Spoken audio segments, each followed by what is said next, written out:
Ya, listo. ¿Sí la ven? Sí. ¿Sí la pueden ver? Sí.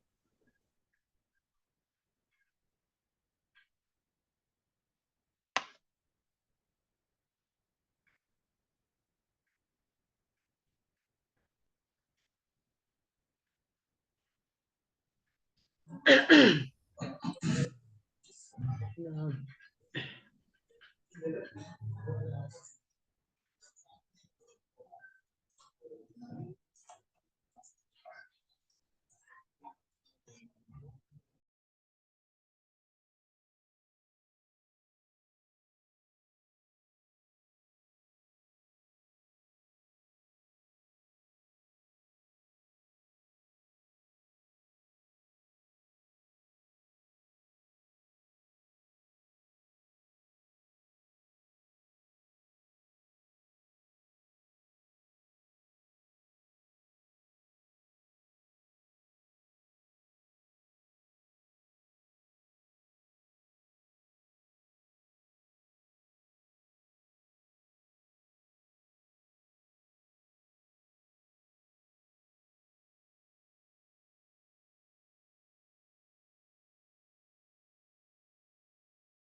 Tiene el micrófono apagado. Sí, ya. Sí, estoy buscando la presentación. Ya, un segundito.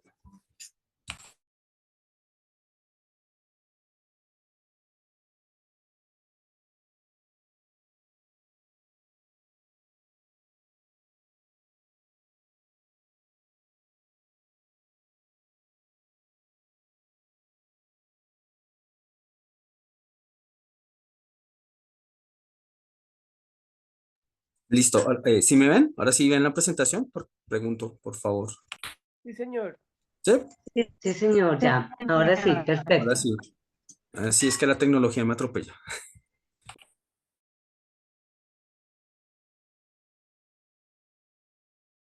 Entonces ustedes dirán, ¿comenzamos?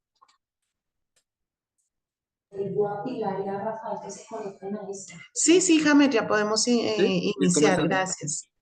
Bueno, entonces, pues el día de hoy me pidieron el favor que miráramos un temita acerca de la lectura de los certificados de traición y libertad, digamos, para completar un poquito más acerca de la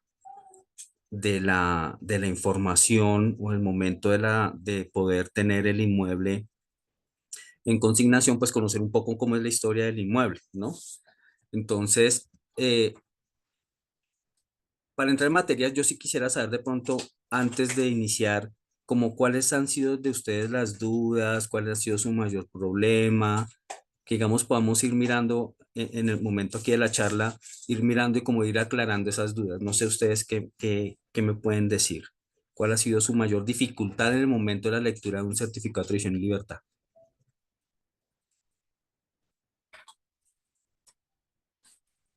¿Quién, quién se apunta a decirme como qué dificultad han tenido? Que digamos ustedes digan, no, esto no lo entiendo o esto no sé a qué se refiere o todos, digamos, tienen como claras esa parte de los certificados, de poder interpretar el certificado. Hola, Hammer, muy buenos días, ¿cómo Hola, estás? Y Claudia. buenos días para todos.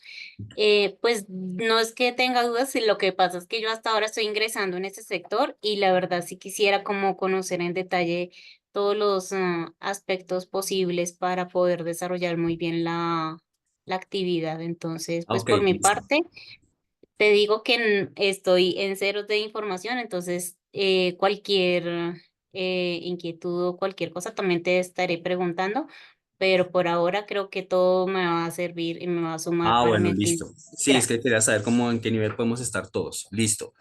Entonces, antes de entrar a mirar el certificado de tradición y libertad, digamos, hay que tener unas nociones, unos conceptos clásicos, claros, digámoslo así. Entonces, en ese aspecto es importante que ustedes puedan entender que eh, el certificado de tradición y libertad es el documento idóneo por el cual yo acredito mi calidad de propietario de un bien inmueble. Pero a su vez, el certificado de tradición y libertad me sirve para analizar la situación jurídica en que se encuentra ese inmueble, porque en él se va a registrar todas las actuaciones que se vayan a surtir con ocasión de cualquier negocio jurídico o cualquier situación jurídica que se llegue a presentar sobre el inmueble. Entonces, él va a ser como ese reflejo, como esa historia clínica, digo yo, de cómo está el inmueble, si está bien, regular o mal, ¿sí? Entonces, ahí me va a mostrar todo. Entonces, ese es el punto de partida. Para eso me sirve el certificado de tradición y libertad. Uno, para la identificación de quién es el propietario debidamente inscrito, de titular del derecho de dominio, y dos, el estado jurídico del inmueble. ¿Listo? Entonces, para entender primero el derecho de dominio o el derecho de propiedad, lo define el Código Civil como ese derecho real de tener una cosa corporal para gozar y disponer de ella, no siendo contraria con la ley o con el derecho ajeno. Es decir, yo puedo disponer libremente de mi predio, de mi bien, siempre y cuando no afecte derechos ajenos. Entonces, ese derecho de propiedad que yo tengo sobre mi inmueble, que lo adquirí de alguna forma, que vamos adelante lo vamos a ver, me va a permitir tener como tres derechos principales. ¿Cuáles son esos tres derechos que están en cabeza del propietario de un inmueble? El primero es el derecho de disponer o transferir el dominio. Es decir, que yo como titular del derecho de dominio puedo disponer libremente de él, de venderlo, de permutarlo, de donarlo, ¿sí? De ejercer cualquier actividad de transferencia de dominio de ese inmueble. Eso es lo que se llama el derecho de disponer o transferir el dominio al mismo. Puedo arrendarlo, puedo entregar en anticresis, puedo darlo en garantía, puedo hipotecarlo. Es decir, yo no tengo la necesidad, o sea, como propietario no es necesario tener la disposición o la autorización de un tercero para disponer de ese inmueble. Simplemente tengo ese derecho. El segundo derecho real que se tiene dentro de ese derecho de dominio es el derecho de usufructo, que el Código Civil nos lo define como esa facultad de gozar de una cosa conservando su forma y su sustancia y de restituirla a su dueño si la cosa no es fungible, es decir, que no se da, no se consume, no se daña, o si llega a ser no fungible, de entregarla en la misma calidad y cantidad. Pero digamos, en grosso modo, es decir, yo tengo ese derecho de usufructuar el inmueble, es decir, de sacar un provecho de ese inmueble. Un ejemplo, puedo arrendarlo, ¿sí? Y recibir unos cánones de arrendamiento, ese es su fruto, esos frutos civiles, los puedo recibir de ese inmueble. Y el derecho de uso habitación en materia de inmuebles se entiende como a el morar en esa casa, en ese lugar, en ese inmueble, es decir, de gozar, de sentir, de gozar y utilizar como morada ese inmueble. Entonces, cuando yo tengo esos tres derechos en cabeza de la misma persona, tengo el pleno dominio. Pero puede pasar situaciones que como propietario, en algún momento, y doy ejemplos para que pronto lo podamos entender un poco mejor en la práctica normal, es que la mamá, un ejemplo, la mamá decide darle a sus hijos el inmueble, entonces le transfiere el dominio a sus hijos, pero se reserva uno de los dos derechos, o el de usufructo o el de uso y habitación. Entonces, ahí se da la figura que ustedes conocen como la nuda propiedad. Es decir, ya no tengo como propietario la plena capacidad en mis tres derechos de dominio, sino solamente hace falta o simplemente despliego uno o me hace falta alguno de ellos. Entonces, en ese evento se da la nueva propiedad, porque cedí el usufructo o cedí el uso de habitación. Entonces, cuando tú como madre vendes o le entregas, perdón, le entregas a sus hijos el inmueble, se reserva por lo general ese derecho de usufructo, ¿sí? Entonces, ¿ahí qué pasa? Los propietarios o la señora ya no va a ser propietaria, sino los hijos, y ellos adquieren como nudos propietarios porque le hace falta uno de esos tres requisitos. Y adquirirían su calidad de plenos propietarios cuando se dé la condición del usufructo. Entonces, más adelante miramos básicamente muy rápido qué es el usufructo, pero miramos y puede, o porque terminó el plazo, o porque la persona falleció, de acuerdo a la condición que se haya pactado. Entonces, ya cuando vuelve ese derecho en cabeza de los propietarios, es que tenemos pleno dominio. ¿Listo? Eso es el frente al tema del dominio. Es decir, yo soy el dueño del inmueble, obviamente con los tres, digamos, elementos o requisitos que tengo ahí, tengo una plena propiedad. Faltándome alguno de ellos, hablamos que tenemos es una nuda propiedad. ¿Listo? ¿Preguntas hasta ahí? Sí. En el evento que no existan alguno de esos tres derechos, o sea, se debe estar explícitamente expreso en el certificado de tradición y libertad.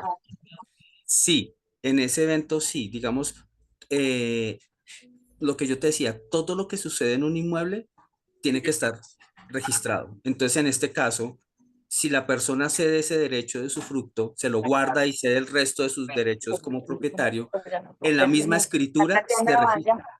¿Sí? Señora, eh, qué pena, es que escucho, no, me perdí. Entonces, cuando tú entregas ese cedes, en este caso, por ejemplo, el ejemplo de la mamá cede su propiedad a los hijos, pero se guarda el derecho de usufructo, eso queda registrado en la escritura y así mismo debe que estarse reflejado en el certificado de tradición y libertad, donde se indica que hay un ejemplo, una donación, pero entonces, perdón, una compra, una cesión de los derechos o cede su título como propietaria, pero se guarda el derecho de su fruto. Entonces, en la misma escritura, así mismo se debe reflejarse en las anotaciones de los certificados de tradición y libertad.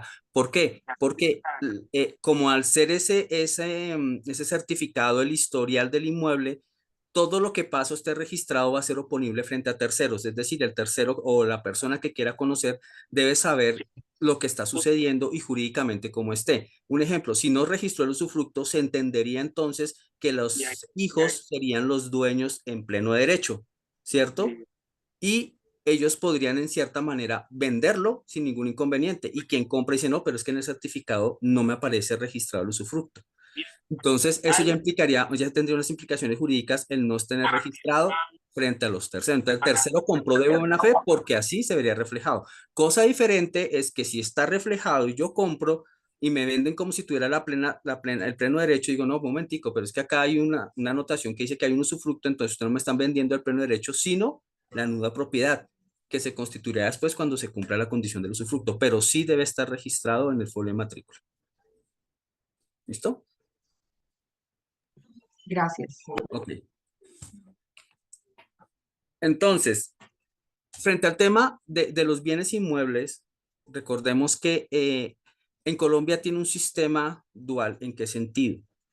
En que para que se dé la transferencia del dominio se requieren dos cosas, el título y el modo. ¿Ok?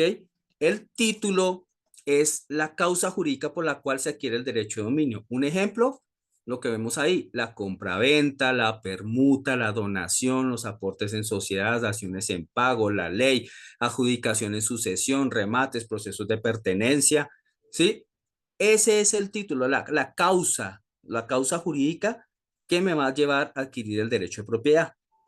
Pero adicionalmente no debo solamente tener el título, sino también debo tener el modo, o sea, la forma de hacer la transferencia de dominio. Mientras que en venta, digamos en la compraventa de bienes muebles, de cosas muebles, la compraventa se entiende perfecta con el simple hecho de pagar y yo entregar la cosa, ¿cierto? Simplemente entrego la cosa. En bienes inmuebles o bienes sujetos a registro no es así. Ahí se requiere, ¿qué se requiere para eso? Primero, que el contrato de compraventa se eleve a escritura pública, es decir, se requiere que el contrato es solemne porque requiere un requisito sine qua non del cual no existiría, es decir, no existen compraventas por documento privado, eso no existe. Las promesas de compraventa, claro que pueden ser por documento privado, no hay ningún problema, porque es un documento que se considera un contrato preparatorio al contrato principal, que en este caso sería la compraventa. Pero la compra-venta de bienes inmuebles sí requiere un contrato solemne, que quiere decir que ese documento se debe elevar a escritura pública. Y adicionalmente a esa escritura pública, que es nuestro justo título, en este caso la compra-venta, el contrato de compra-venta elevado a escritura, que es mi título, debo ahora qué hacer, que todos ustedes ya creo que conocen y en algún momento fue conocimiento de inclusive campañas por parte del gobierno, y es registrar la escritura ante la Oficina de Registro de Instrumentos Públicos. El tener una escritura de compraventa no me hace dueño. Me hace dueño es que cuando yo la llevo a registro y la registro, ya soy dueño. Mientras tanto, no. Creo que muchas veces la gente tiene, o pues ya no, pero en algún tiempo la gente tenía esa concepción desde que yo tenga la escritura, yo ya soy el dueño de la casa. Y efectivamente así no era. Entonces la norma me dice, tienes que tener el título y el modo. ¿Cuál es el modo? Llevar esa escritura a la oficina de registro de instrumentos públicos y registrarla. Una vez registrada, tú ya eres propietario del inmueble. ¿Listo? Faltando algunos dos requisitos, no podemos hablar de transferencia de dominio. ¿Listo? Eso es frente al título y montes. Esa es la forma de transferir en bienes inmuebles o bienes sujetos a registro. Un ejemplo, un vehículo también, o las aeronaves o naves marítimas también son sujetas a registro, también tienen que hacerse su inscripción del documento ante la oficina de registro en este caso, por ejemplo, los vehículos ante la oficina de registro de tránsito o las aeronaves ante las naves marítimas ante la oficina de puertos, un ejemplo. Pero debe realizarse ese procedimiento. ¿Listo? Pero en bienes inmuebles sí se requiere tanto el documento elevado a escritura pública, sea el negocio jurídico que sea compraventa, permuta, donación, lo que hemos visto, elevado a escritura pública, junto con el modo, que es la forma de transferir dominio a través de la oficina de registro de instrumentos públicos. ¿Listo? ¿Claro hasta ahí? ¿Vamos bien? Listo. Entonces, como decía, el modo consiste en eso, en la entrega de las cosas puestas a disposición de quien las transfiere, que en este caso es la oficina de registro, usted registra la escritura pública. ¿Cuáles también hay otras formas de adquirir el dominio? ¿Cuáles son las formas de adquirir el dominio? Una que se entiende que es la ocupación. Esto, digamos, es un tema para que ustedes entiendan que no solamente a través de la tradición como la compraventa, existen otros motivos, otras causas que generan la transferencia del dominio. Una es la ocupación. Y la ocupación se caracteriza por aquellas cosas que no tienen dueño, es decir, que no teniendo un dueño aparente, no conocer un dueño aparente, yo la voy ocupando, en este caso, hasta que me considero dueño de las cosas. ¿Listo? La accesión, que digamos esto se ve mucho también es en temas rurales, cuando el dueño de un terreno pasa a ser también de ser de las cosas que se produzcan o se adhieren a ellas. Un ejemplo, pues el que el señor que tiene su terreno, en ese terreno genera un cultivo y de ese cultivo se beneficia, todo lo que genere allí, pues se va a beneficiar de ese terreno. La tradición, que es el que estábamos hablando, de los negocios de la tradición, como la compraventa, por ejemplo, es una forma de adquirir el dominio. La sucesión por causa de muerte, que en este caso, pues, los herederos adquieren la propiedad de un inmueble a través de un proceso de sucesión o a través de, pues, del testamento, si el causante dejó testamento, entonces adquirirán la propiedad de conformidad con la voluntad del testante. ¿Listo? Entonces, y la prescripción. ¿Cuál es la prescripción adquisitiva de dominio? Que de pronto ustedes la han escuchado hablar, es la que se genera porque la persona, ya que a diferencia de la ocupación, aquí la persona sí conoce quién es el dueño o sí se conoce quién es el dueño, pero a pesar de eso dura el tiempo como poseedor durante el tiempo que establezca la ley y cumplidos los requisitos que dice la ley, adquiero la propiedad del inmueble. Obviamente a través de una sentencia judicial, no es decir que solamente cumple el tiempo y ya, sino que debo pedirle a un juez que me declare propietario de ese inmueble siempre y cuando haya cumplido con las condiciones que la ley establezca para adquirir la propiedad del dominio por prescripción adquisitiva. ¿Listo? Esas son unas formas también de adquirir el dominio de los bienes inmuebles. Digamos, esto acá lo podemos, esto ya, ahora pasemos aquí. Señor, ATM, no sé quién es ATM. ATM. Soy yo, Adriana. Mucho Hola gusto. Adriana, ¿cómo estás? Qué pena. Tranquila, Ven, Hammer, me voy a devolver un poquito. dime. Tú manifestaste que eh, para adquirir la propiedad de un bien se necesitan dos situaciones, ¿cierto? El título y el modo. Y que para que no hay transferencia si no se dan dos cosas. Uno, que el contrato de compraventa se eleve a escritura pública y dos, el registro de esa escritura ante la oficina de instrumentos públicos, Sí, ¿cierto? señora. Sí. ¿Cuánto tiempo tiene el que adquiere, es decir, el comprador, para registrar, realizar el registro ante la oficina de instrumentos públicos? ¿Qué sucede eh, si se hace, o sea, hay un vencimiento y qué pasa si se demora mucho? demorar mucho, son 2 años o 3 años, eh, frente a la persona que está vendiendo en el tema de el pago de impuestos prediales y demás. Digamos, el tema es que la escritura, la norma sí me habla que debe tener un tiempo para su registro, que obviamente, si no estoy mal, son de 2 meses a la fecha de la expedición del acto, que de ahí para allá empezarían a correr una sanción por no registro, ¿sí? Eh, pero esto ya es el tema de la registro. Inclusive hay 90 días para registrar, creo que son los patrimonios, todo lo demás y las ventas. Sí, 60 días, son 2 meses, si no estoy mal. Entonces, ahí, ¿qué pasa? Que ya es un tema de por no registro, que son pues, unos intereses que se irán cobrando por el no registro. Inclusive hay notarías que exigen que ya vencido este término, pues se proceda a elevar otro documento para poder entrar al registro. Ya ahí sí depende cómo lo establezca la notaría. A veces registro molesta, es que registro es muy cansón dependiendo de cada oficina, pero muy cansón a veces en esos temas, porque a unos pedirán simplemente pague la mora, la sanción y registre. Otros requerirán, a veces niegan el registro porque pues dicen no, el documento ya perdió su validez en este caso, entonces solicitan, ay Dios mío, solicita una actualización de esa escritura para su registro. Ya depende Tienen- del calificador. Es que acordémonos que cuando yo voy a registro hay unos pasos. Unos pasos es primero, yo presento el documento, ¿cierto? Y me dan un número de radicado con el cual registré mi documento.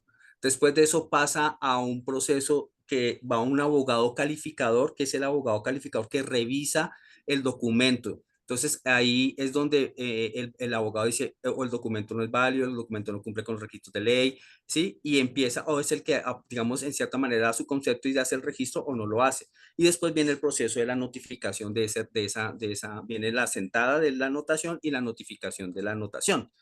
Entonces, en ese paso donde la calificación del abogado es donde, digamos, pues ahí hay una parte humana y es donde entra a valorar para él si ese documento cumple o no con los requisitos de ley, entonces determina si lo devuelve o lo registra. ¿Listo? Pero sí hay un término que la ley establece para el registro de las escrituras. ¿Qué es lo que pasa? Que obviamente lo ideal es que usted registre y no se quede con la escritura en la mano. Digamos como usualmente pasaba hace muchos años, ya ahora no, inclusive ya las notarías todas prestan el servicio de que usted mismo paga en la notaría derechos de registro, le llevan su escritura, pagan derechos de beneficencia, hacen la anotación en el BUR y le hacen toda la anotación, inclusive a veces sin necesidad de ir a la oficina de registro. Anteriormente mucha gente, lo que yo les decía, se quedaban con la escritura en la mano, nunca hacían ese tipo de registros y después venían los inconvenientes. Por ejemplo, ¿qué puede pasar? Que usted registró la escritura como Hammerley y Samón compró el inmueble, hicimos la escritura, no la registré, pero un ejemplo, los 2 meses o 3 meses o al año fallecí yo. Entonces, ¿qué pasa con esa escritura? Ya vienen mis herederos, ya viene el tema que hay que cambiar. El señor dice, no, pues yo le vendí a Hammerley y Samón. Entonces, mira, vienen todos los problemas que se pueden generar después de haber celebrado escritura y no registrarla dentro del término. Entonces, la idea es que no se queden con ellas. Hay unos plazos, hay unas sanciones por los registros, pero la idea es que no lo hagan ustedes que lo hagan ustedes dentro del plazo de que establezca la ley o en el momento como prestan los servicios en la notaría, al momento de celebrar su documento, su escritura, inmediatamente procedan al registro. ¿Listo? Es lo que uno puede asesorarle al cliente, es decir, oiga, mire, ya una vez usted celebre su escritura, regístrela. ¿Cómo? O hágalo usted, claro, porque usted lo puede hacer, o dos, hágalo a través del servicio de la notaría y pague una vez todos los derechos notariales de registro y ellos se procederán a colaborarle para el registro de su escritura. ¿Listo? Pero sí hay una sanción y un término para establecer para el pago, para el registro y el pago de esos derechos de registro. ¿Listo? Entonces, Ok. continuemos. Ok. Continuemos. Frente al tema con base en el documento que es el certificado de tradición y libertad, yo voy a hacer lo que uno conoce como el estudio de títulos. Para un estudio de títulos no solamente se requiere el certificado de tradición y libertad, también se requieren los documentos o las escrituras con base en las cuales se hizo esas transferencias de dominio para entrar a determinar que se haya hecho bien esa cadena de tradición. Por lo generalmente siempre se manejan anteriormente se manejaban los 20 años, ahora son 10 por temas de prescripción, pero uno mantiene por lo menos el promedio de los 20 años hacia atrás para determinar que todos los títulos se hayan quedado debidamente sus nombres, sus cédulas, cómo fue la transferencia y asimismo confrontarlo con el certificado para que uno dé cuenta que haya quedado mente registradas y sentadas las escrituras. Entonces, eh, esa revisión, digamos, de la situación jurídica es lo que uno conoce como el estudio de títulos, ¿sí?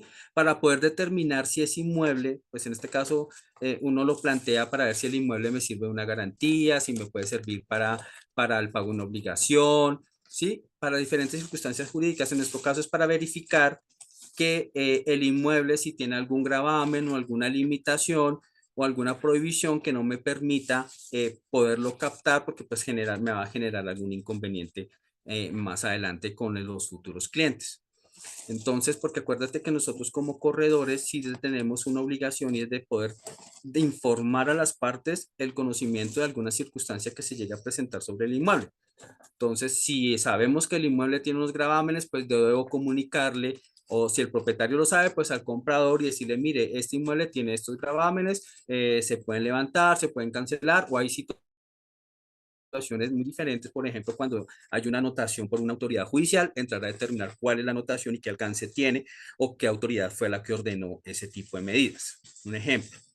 Entonces ahí es entrar a verificar ese tipo de cosas. Entonces a través de ese estudio de títulos es que se hace ese análisis del inmueble para verificar su venta, su garantía o su respaldo con el propietario. ¿Listo? Entonces ahí lo que hace uno es una labor preparatoria preventiva. Es decir, oiga, venga, présteme el certificado, verificamos cómo está su situación jurídica, el inmueble, digamos acá nosotros tenemos y estamos implementando un tema como un semáforo verde, amarillo, rojo, en el cual verde no hay problema, está libre de cualquier gravamen, no hay ningún inconveniente. Amarillo, de pronto tiene algún gravamen que hay que cancelar, ¿sí? O una limitación que se puede cancelar o levantar durante el proceso de venta. Y rojo, si es que porque tiene algún problema realmente que es preferible no tomarlo o no consignarlo, porque pues realmente lo que va a generar más un problema para uno como broker. Entonces, digamos, tenemos como esos tres niveles en cuanto al tema de los inmuebles, que es algo que vamos a empezar a implementar con ustedes para que lo tengan presente. ¿Listo? Entonces, esa es la labor preparatoria. Para eso me sirve un estudio de títulos, una labor de interpretar primero cómo está el inmueble para determinar qué situaciones adelante podemos ir regulando frente a nuestros futuros clientes. ¿Listo? Entonces, ahí, ahora sí. Ahora sí, lo que tú te preguntabas ahorita, Adriana, y era el tema si las situaciones que se presentan se deben registrar en el folio de matrícula. Le digo, sí, yo te dije sí. ¿Por qué? Porque la ley de del estatuto registral, la 1579-2012, dijo que todo, que lo que está sujeto a registro en un inmueble. Y si tú miras la diapositiva, dices todo acto, es decir, todo acto, contrato, decisión, contenido en escritura pública, providencia judicial, administrativa, que implique ¿qué?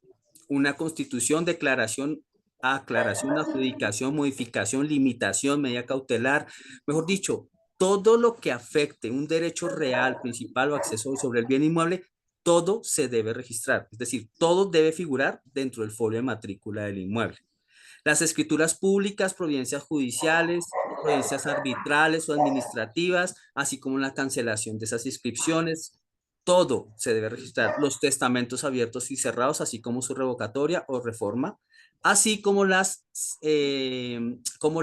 conciliaciones extrajudiciales o en derecho, extrajudiciales o judiciales en derecho, en las cuales se acuerden grabar o afectar o limitar o modificar derechos reales sobre esos inmuebles, también puede ser susceptibles de registro. Si tú te das cuenta, te digo, es todo, absolutamente todo lo que tenga que ver con bienes inmuebles, cualquier acto jurídico, negocio jurídico, cualquier situación, sentencias administrativas, judiciales, cualquier providencia, cualquier situación que se presente sobre el bien inmueble, tiene que estar registrada en el folio de matrícula inmobiliaria. ¿Listo? Por eso ahí es donde está reflejado todo absolutamente toda la situación. Entonces, el hecho de que no llegue a figurar alguna anotación, alguna situación, eso me va a modificar la situación jurídica del inmueble. Un ejemplo, un embargo que no se registró, me va a modificar la situación jurídica del inmueble. Una limitación al dominio, un ejemplo, una afectación a vivienda familiar o un patrimonio de familia, ¿sí? Una anticresis, una anotación de inscripción de demanda, cualquier situación que se genere sobre ese inmueble. Un ejemplo, la venta del inmueble. Entonces, ¿qué es lo que pasa? Acuérdense que, y aquí hay una pregunta interesante y me acuerdo tanto, era, bueno, ¿y qué pasa yo como propietario y hago la venta del inmueble a 4 personas más? 4 personas están, a todos les hice escritura, a todos les firmé el documento. ¿Las 4 escrituras son válidas? Sí, las 4 escrituras son válidas. El tema es que ¿quién va a ser propietario? El primero que registra. Entonces, eso me afecta jurídicamente también donde yo no registre una venta. Entonces, si yo le vendí a Hammer, y Hammer no registró, pero llega, no sé, María Teresa, y María Teresa sí coge y firma y registra, entonces, ¿qué pasa con mi venta? No, mi venta fue válida, pero el problema fue que registró primero María Teresa. Ya habrá un tema de incumplimiento de contrato, eso es otras cosas, pero jurídicamente el primero que registró fue el primero que se hizo propietario dueño. Entonces, la norma sí es muy clara al determinar eso, que todo acto que tenga que ver sobre derecho real, sobre el bien inmueble, debe estar debidamente registrado en el folio de matrícula inmobiliaria. Por eso es tan importante conocer el folio de matrícula para determinar cómo está el inmueble. ¿Listo? ¿Dónde se hace el registro? El registro del inmueble se hace en el sitio o en la circunscripción donde se encuentra el bien inmueble. Entonces, por lo general, la oficina de registro tiene sus oficinas, dependiendo en Bogotá, pues aquí tenemos 3 oficinas, que es en norte, centro y sur. Y por lo general, en cada cabecera municipal, ya en las regiones, en cada cabecera municipal, se tiene una oficina de registro, en donde, pues de acuerdo a la ubicación del inmueble, ahí es donde se va a tener su certificado de edición, donde va a estar el inmueble registrado para todo el tema de su registro de sus actuaciones sobre el predio. ¿Listo? Aquí que es lo importante.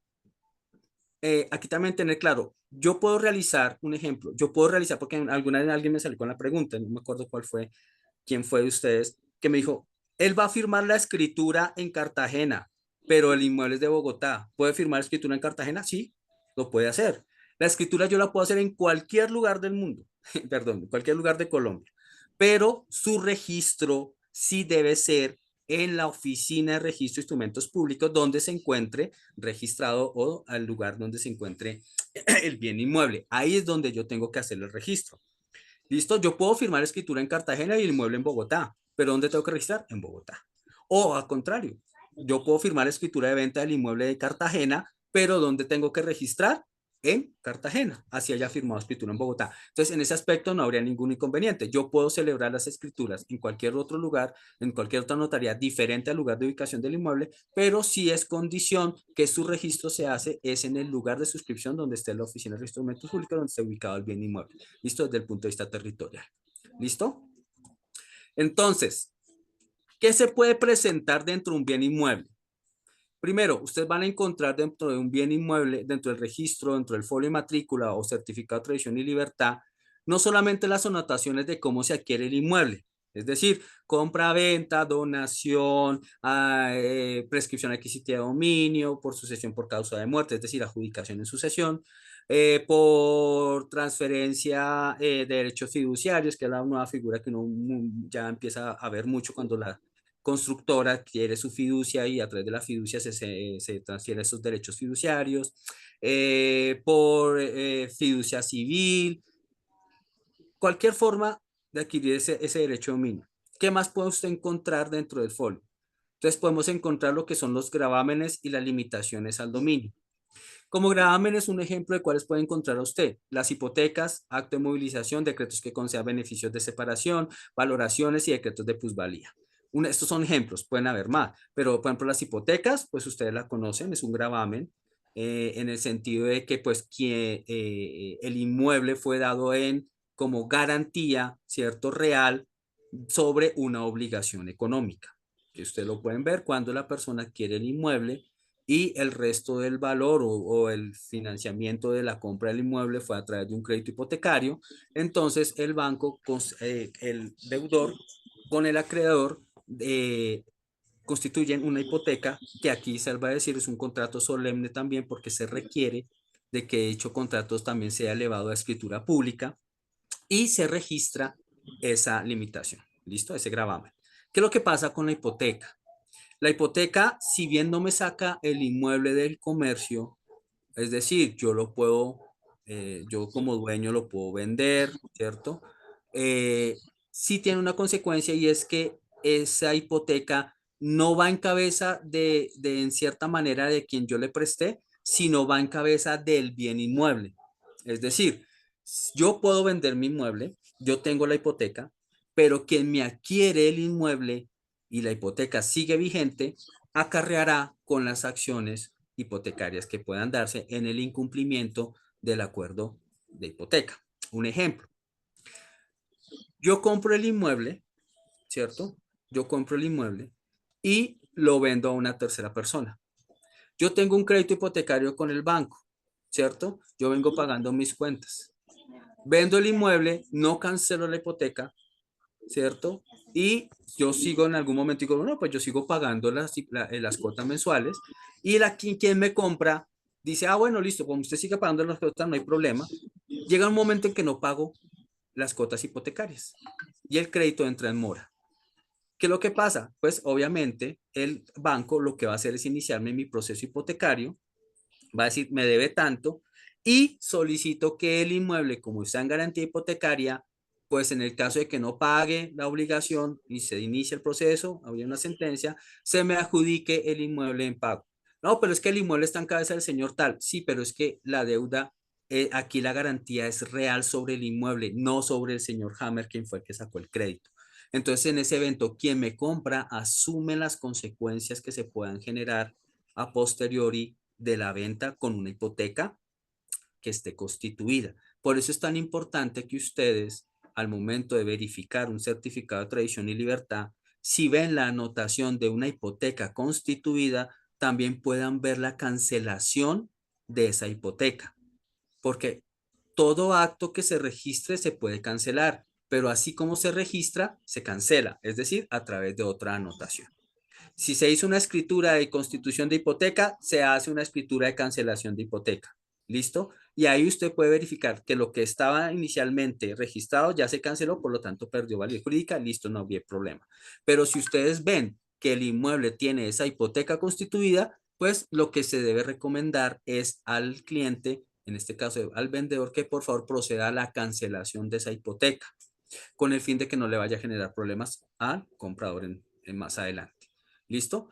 ¿Qué puede decir? Hay momentos en que la hipoteca puede tener más de 20 años. Puede que la hipoteca haya prescrito, pero la anotación sigue vigente, y mientras siga vigente, pues tendrá validez jurídica. En ese caso le tocaría es iniciar un proceso de cancelación o prescripción de la hipoteca, y que a través de una sentencia el juez decrete que se prescribió la hipoteca y por lo tanto ordene su cancelación. ¿Listo? Entonces, en esa parte hay que tener cuidado. Otra de las gravámenes que usted puede encontrar es la medida cautelar. Las medidas cautelares, ¿cuáles pueden ser? Los embargos, las demandas judiciales, las valorizaciones o provisiones de enajenabilidad. Y aquí hay que tener claro lo siguiente. Frente al tema de los embargos, digamos, se entiende que el embargo me saca el bien del comercio. Y en ese aspecto se había planteado que hasta qué punto una promesa de compra-venta era válida cuando yo vendía o prometía en venta un inmueble cuando éste estaba embargado. Inicialmente la postura fue, digamos, de la jurisprudencia fue que ese contrato pues no era nulo, porque pues había un objeto ilícito, que en este caso era el inmueble embargado. Pero posteriormente fue modificando un poco la línea, y se dice ahora que el documento puede tener validez siempre y cuando dentro del documento se establezca como obligación en las partes que el prometiente con vendedor levantará la medida cautelar de embargo al momento o antes o al momento de la celebración de la escritura pública de compraventa. Entonces, cuando dice, la Corte ha dicho, si ustedes en la promesa me establecen esa obligación, no habría problema con la promesa de compraventa porque pues allá hay una obligación clara y expresa. Si no se le indicaría nada, ahí sí podría darse de pronto la nulidad del contrato. Pero ha sido la postura que, digamos, se ha tomado. Por eso uno podría en este momento decir, yo puedo tener en este momento un inmueble consignado con un embargo, el cual sí debo tener claro, o el vendedor debe tener claro, y que esa medida cautelar se debe levantar antes de la celebración de la escritura pública de compraventa. ¿Listo? Para que ustedes lo puedan tener claro. Asimismo puede pasar con el tema de las demandas civiles. Hay una anotación que ustedes podrán encontrar más adelante que se llama inscripción de demanda. Y esa inscripción de demanda por lo general siempre se hace sobre bienes sujetos a registro y en la cual se vaya a afectar derechos reales como el de la propiedad. Entonces en ese aspecto el juez dice, oiga, mire, un ejemplo, el más común de todos, la prescripción adquisitiva de dominio, en la cual el juez dice inscripción de demanda, prescripción adquisitiva de dominio del señor tal contra el señor tal, que por lo general obviamente es contra el propietario del bien inmueble. Entonces, ahí qué es lo que pasa, que ese tipo de medida, si bien no me saca el bien del comercio, lo puedo seguir moviendo. El tema es que quien lo compra se va a ver afectado con la decisión del proceso judicial. Ejemplo, si yo, Hammer Leguizamón, inicio un proceso de prescripción adquisitiva contra Margarita porque Margarita es la propietaria del inmueble, pero yo lo tengo en posesión desde hace más de 10 años e inicio el proceso, pero Margarita, como está registrada como propietaria, lo que hace es venderle a Mónica. Entonces, Mónica va a registrar, yo registro mi demanda y Mónica va a ver el registro ahí. Y Mónica, a pesar de eso, registra su escritura y queda como propietaria. Entonces el juez dice, oiga, si usted cumple con los requisitos, tiene más de los 10 años, es reconocido como el propietario, usted ha hecho mejoras, usted es el que ha pagado impuestos, mejor dicho, usted ha realizado toda la actuación como señor y dueño, le reconozco el dominio, inscríbanse la sentencia. ¿Qué es lo que pasa? Mónica sale como propietaria y entro yo. Entonces, ¿por qué? Ah, pero venga, pero es que usted hay un certificado de con inscripción de demanda, pero sí, pero lastimosamente usted conocía la situación jurídica del inmueble. Existía una demanda inscrita y los efectos de la sentencia pues van a generarle sobre quién es el propietario. En este caso usted, Mónica, que fue la última que compró el inmueble. Entonces en ese aspecto hay que tener cuidado con ese tipo de informaciones, con esas medidas cautelares, porque sí es muy importante tener presente que si está inscrita, por lo menos verificar que esté cancelada. Y si no está cancelada, es una recomendación personal, es una recomendación personal. En este aspecto de las demandas inscritas, yo sí prefiero que antes de cualquier cosa, antes de la venta del inmueble, si el inmueble esté o por lo menos cancelada la anotación. ¿Por qué? Porque es que en un proceso judicial hay una incertidumbre, no sabemos nunca qué puede pasar. O se puede ganar o se puede perder. No hay en cierta manera puntos medios. Entonces, o las pretensiones se dan o no se dan. Entonces, ahí en ese punto sí es muy importante porque el cliente le puede decir, no, tranquilo, que ese proceso se gana, eso el abogado me dijo que eso se ganaba y que eso se cancela y que el inmueble va a quedar al día. ¿Y qué pasa si no? Entonces, ¿cómo quedaría uno también en ese aspecto? Entonces, en esa parte de las demandas inscritas, no los embargos, sino demandas inscritas, sí recomendaría que previo a eso sí debe tener por lo menos su cancelación o espera un momentico los resultados del proceso para saber qué está pasando. No quiere decir que no se pueda negociar, sí se puede negociar, pero hay que tener muy claro y mucho cuidado con esa parte para no generar, digamos, para no tener a futuro inconvenientes el comprador o el futuro comprador va a tener inconvenientes con ese tipo de proceso. ¿Listo? También pueden ustedes encontrar las anotaciones de la famosa, el derecho de usufructo. Casi de uso habitación no he visto, les soy sincero, he visto más los de usufructo. Entonces, en ese caso, en el usufructo es ese derecho que se reserva para usar o gozar el inmueble de manera limitada y disfrutar de los frutos que produzca el bien inmueble. Entonces, también debe estar registrado porque pues es un derecho real que se desprende y en ese aspecto la persona tendrá el derecho de usufructo y los demás propietarios tendrán la nuda propiedad. Ahí el usufructo puede darse de dos formas, o una forma limitada o una ilimitada. ¿En qué sentido? limitada que en tiempo, es decir, por 2 años, 3 años, 5 años, o sin fecha o sin límite cuando se dice hasta que la persona fallezca, que es por lo general las personas se reservan ese derecho de usufructuar o estar ahí en el inmueble hasta tanto fallezca. ¿Listo? Entonces, una vez esa persona fallezca, así como se registró el usufructo, también se debe cancelar. Entonces uno tiene que decir, oiga, mire, los propietarios o los nuevos propietarios elevan una escritura pública diciendo, mire, señor notario, aquí está el acta de defunción de la usufructuaria, por favor, cancele el usufructo y restitúyame en la totalidad de mi pleno derecho, y se registra esa escritura pública de cancelación de usufructo y ya los propietarios quedan con la nueva propiedad. ¿Listo? También que pueden encontrar ustedes como limitaciones o gravámenes en el inmueble usualmente. Ustedes también pueden encontrar servidumbres. Por lo general las servidumbres, por lo menos urbanamente, se conceden mucho en el tema de servidumbres de servicios públicos, en las constituciones de propiedad horizontal, ¿sí? Y pues obviamente en las zonas rurales van a encontrar un tipo de servidumbres activas, pasivas, de servidumbres eléctricas. Entonces van a encontrar ese tipo de anotaciones que, claro, dependiendo de cada servidumbre, si hay un plazo o la servidumbre ya no cumple su función, pues usted puede solicitar la cancelación a través también de ¿qué? De una escritura pública de cancelación de servidumbres. ¿Listo? Las propiedades horizontales, ¿qué es lo que pasa? Pues es lo general que se presenta en Bogotá actualmente, y es aquella limitación en el sentido de que el inmueble está regido bajo esa norma de propiedad horizontal, y por lo tanto, pues también los comportamientos o ciertos derechos están limitados a lo que se establezca dentro del reglamento de propiedad horizontal. Los más comunes que ustedes encuentran, patrimonio de familia y afectación a vivienda familiar. Son las dos también afectaciones que ustedes van a encontrar, que obviamente son muy similares. No sé si de pronto ustedes tienen claro, son muy similares, buscan lo mismo, pero se regulan de manera diferente, y son beneficiarios diferentes personas. Entonces, me voy a un ejemplo. Vamos con la afectación a vivienda familiar. La afectación a vivienda familiar es una limitación en la cual lo que se busca es proteger el inmueble como el núcleo esencial de la familia. Es decir, donde está el hogar, donde se va a construir el hogar, donde vamos a desarrollar ese hogar, ¿cierto?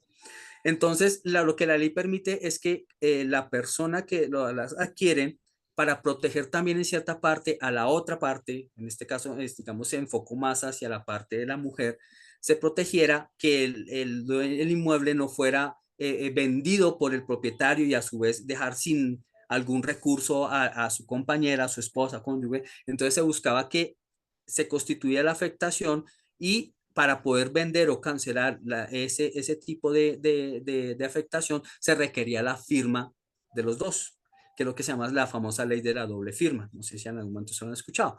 Entonces, eso buscaba eso. ¿Qué es lo que pasa? Que también se busca es proteger frente al tema económico, en el sentido de que el inmueble fuera inembargable frente a obligaciones que se constituyeran con posterioridad a la constitución de la afectación a vivienda familiar. Solamente es embargable frente a los créditos que se hubieran otorgado para la compra o la adquisición de ese tipo de inmuebles. Es decir, sí puede ser embargable, pero solamente bajo esa condición de los que para las entidades financieras que me prestaron el crédito para adquirir ese inmueble, ahí sí es embargable, pero para obligaciones que se hayan constituido con posterioridad a la constitución de la afectación a vivienda familiar, no es embargable. ¿Listo? También no tiene limitación frente al valor del bien inmueble a la cual yo voy a afectarlo. En ese aspecto, si es solamente a un solo inmueble, yo puedo afectar a vivienda familiar, pero no hay limitación de valor. Puede ser un inmueble de interés social o un inmueble de mucho más valor. Ahí sí no hay una limitante, como de pronto puede pasar con el patrimonio de familia embargable. Aquí, ¿quién es el beneficiario en la afectación a vivienda familiar? El cónyuge. ¿Listo? Aquí no es solamente el cónyuge, es el beneficiario de esa afectación a vivienda familiar. Ahora, el patrimonio de familia. Bueno, ¿cómo se cancela? Sencillamente, así como se constituye por escritura pública, se cancela por escritura pública con la firma de los dos, o porque el matrimonio se acabó, o porque uno de Ahora los la cónyuges murió o porque se acabó, se divorciaron, porque uno de los cónyuges murió, Sí. ahí se puede declarar Media la hora. terminación de la afectación a vivienda familiar. ¿Listo?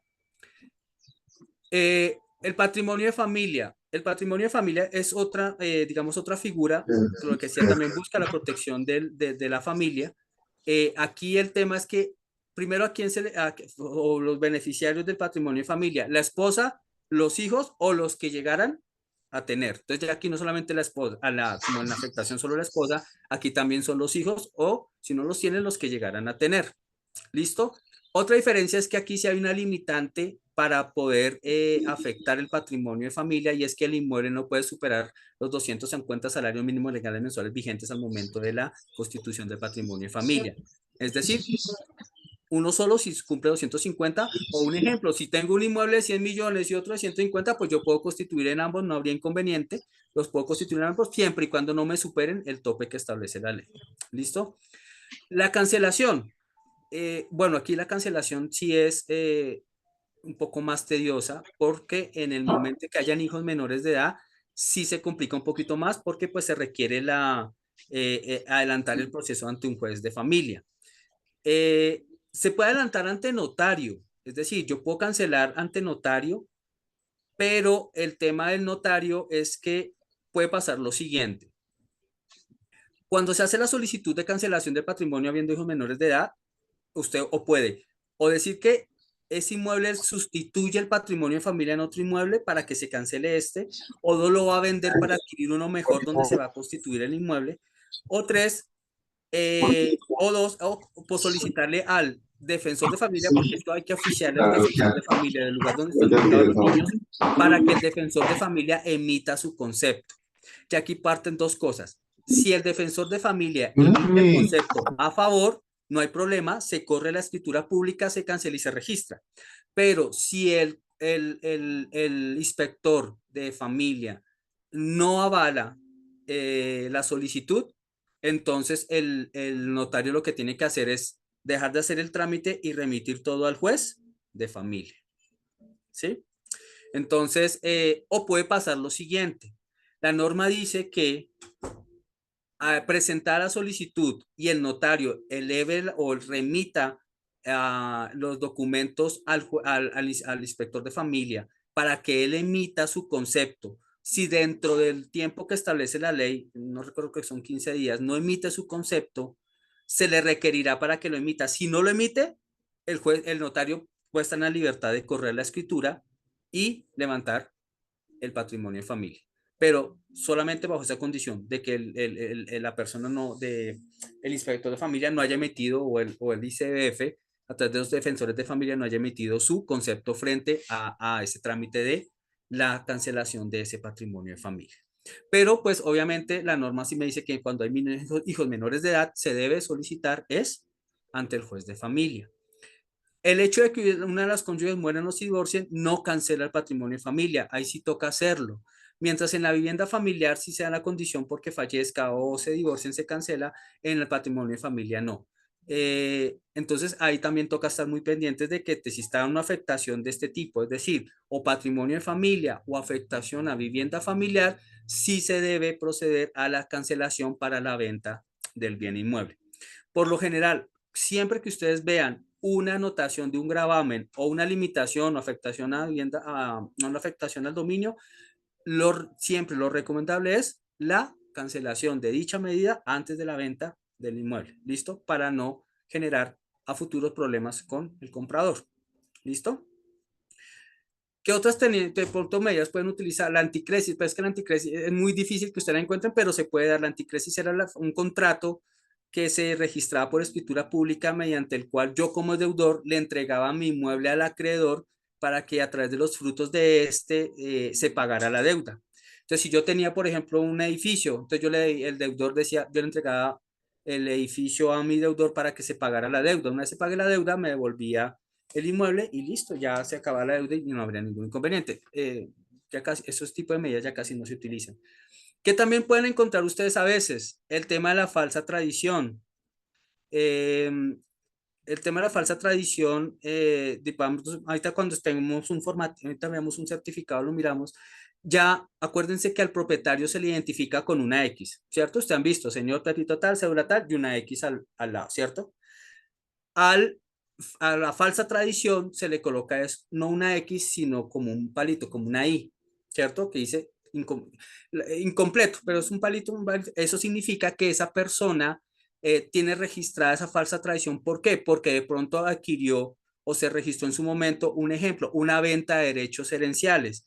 Es decir, quien vendió o le vendió los posibles derechos que pueda tener de esa sucesión, pues simplemente fue eso, una venta de derechos herenciales. No sabemos si se pueden dar o no, es una mera expectativa. Entonces, no lo tengo como propiedad porque pues todavía no era el propietario. Hasta ahora tenía una expectativa de unos derechos herenciales, pero se registró sobre el inmueble. Entonces, en ese aspecto hay que verificar si esa falsa tradición se saneó o está en proceso para saneamiento de esa falsa tradición.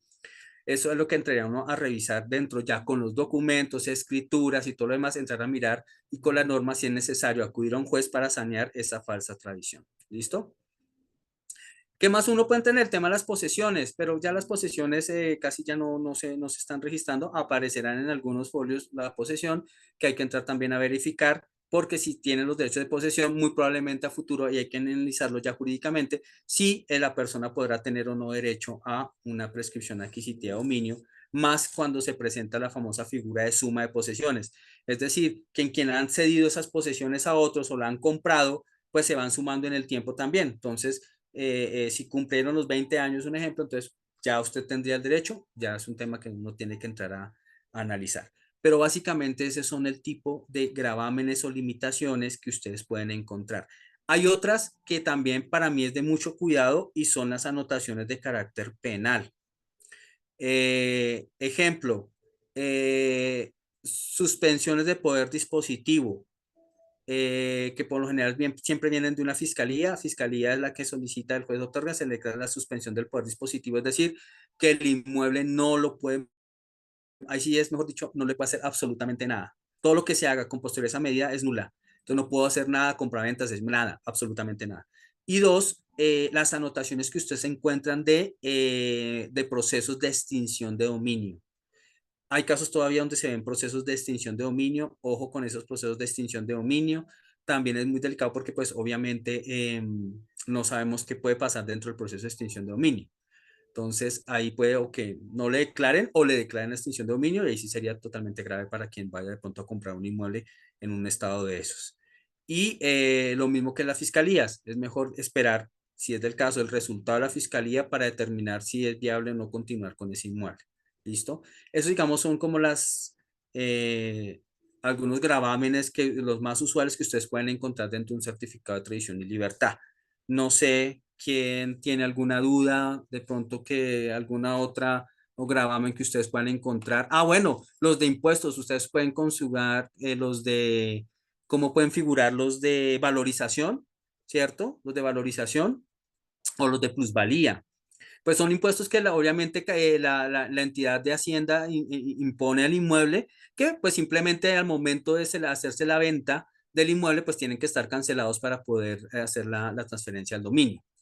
Me pregunta Carlos, ¿cómo funciona la fiducia? La fiducia civil es una figura en el cual una persona entrega su bien a un fiduciario o no necesariamente un fiduciario para que después de que se cumpla la condición le entregue ese bien o le entregue la propiedad a los beneficiarios.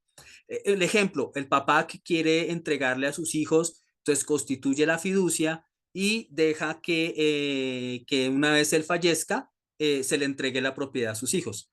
Entonces, ahí ¿qué es lo que pasa? Es que el inmueble sale de propiedad del papá y se constituye en el fiduciario, se constituye entonces ese bien para que una vez se cumpla la condición, se le entregue la propiedad en los fiduciarios. Entonces ahí hay una limitación de dominio, es decir, yo ya no puedo disponer de él como papá porque lo entregué a ese fiduciario, ya que hay sí que tener dos cosas. Eh, Dos ejemplos, y acá nos reservamos derechos de dominio. ¿Qué es lo que pasa? Ah, hubo una discusión muy grande frente al tema de que si ese tipo de fiducias eran embargables. Y aquí se planteó lo siguiente, digamos, es como lo que sea, lo que uno, pues ustedes perdonarán la jurisprudencia porque uno se ata a lo que se va marcando frente al tema, y es que esos derechos fiduciarios pueden ser embargables cuando yo como papá me vuelvo el mismo fiduciario. Entonces, perdón la expresión, ese yo con yo, la Corte dice, sí, ustedes ahí sí se pueden embargar esos derechos. Pero cuando yo, papá, le cedo a un tercero esos derechos fiduciarios, un ejemplo, a mi hermano, digo, hermano, usted se llame aquí el fiduciario, téngame el inmueble mientras se cumple la condición y se lo pasa a mis hijos. Ahí sí no habría embargo de derechos. Esas son las cosas que se presentan en la ley. Entonces, ha sido una figura que de pronto no ha sido muy conocida, pero siempre para salvaguardar patrimonios es una figura interesante que se puede plantear. Que la fiducia civil, que es diferente a la fiducia comercial, ¿no? Que eso ya es regulado por tema comercial, pero pues nosotros no, también usted lo pueden hacer, usted puede plantear y constituir una fiducia comercial y pagarle a cualquier fiduciaria para que le administre su inmueble. Eso puede pasar. Pero digamos la más usual, digamos entre la gente del común, entre la gente, las personas naturales, es la fiducia civil, Carlos. Entonces, es esa figura que yo, a través de una escritura, cedo mi derecho mi derecho de dominio a un tercero llamado fiduciario para que cuando se cumpla la condición o el plazo se le transfiera el derecho de dominio a quien es el beneficiario de eso. ¿Listo? Entonces creo que no sé si de pronto te parece claro. Todas esas anotaciones aparecen, sí señor, todas las anotaciones aparecen en el certificado de tradición y libertad. Por eso, como le decía Adriana en su momento, todo, absolutamente todo lo que tenga que ver con un bien inmueble, cualquier modificación, cambio, aclaración de una situación sobre el inmueble, tiene que estar registrado en el folio de matrícula inmobiliaria. ¿Por qué? Porque aquí hay un tema que se llama el tema de la publicidad y la oponibilidad de los actos frente a terceros. ¿Qué quiere decir eso?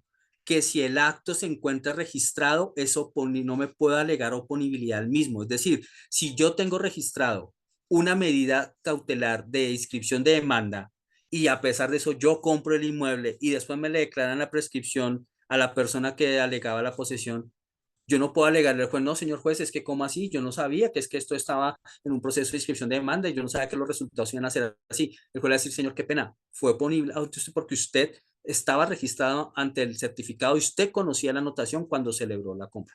Cosa diferente es que no se encuentre la medida, por ejemplo, inscripción de demanda, no esté registrada y usted compró el inmueble. Ahí sí usted actuó de tercero fe y para usted sí es oponible ese tipo de situaciones. Puede decirle, oiga, yo sí me opongo porque este tipo de anotaciones no estaba dentro del folio de matrícula inmobiliaria. Entonces, todos esos actos que quedan registrados en el folio de matrícula son los que sirven de publicidad de los actos y a su vez de oponibilidad frente a los terceros. ¿Listo? No sé si ha quedado claro, Carlos. Cualquier cosa, por favor, me cuenta. El estudio de títulos, Claudia, ¿el estudio de títulos se realiza ante notaría o ante ente se realiza? No, por lo general el estudio de títulos lo hace un abogado. Claro, no sé, de pronto hay notarías. Gracias, listo, Carlos, muchas gracias. Cualquier cosa usted sabe que a sus órdenes. Para todos, ustedes saben que yo la disponibilidad para ustedes siempre. Las notarías prestan el servicio, hay notarías que prestan el servicio de estudio de títulos, pero pues usted puede, hay muchas firmas de abogados que prestan o abogados independientes que prestan el servicio de estudio de títulos, no es necesario hay una entidad que lo realice, ¿no? Hay notarías que prestan el servicio o independientes, abogados independientes.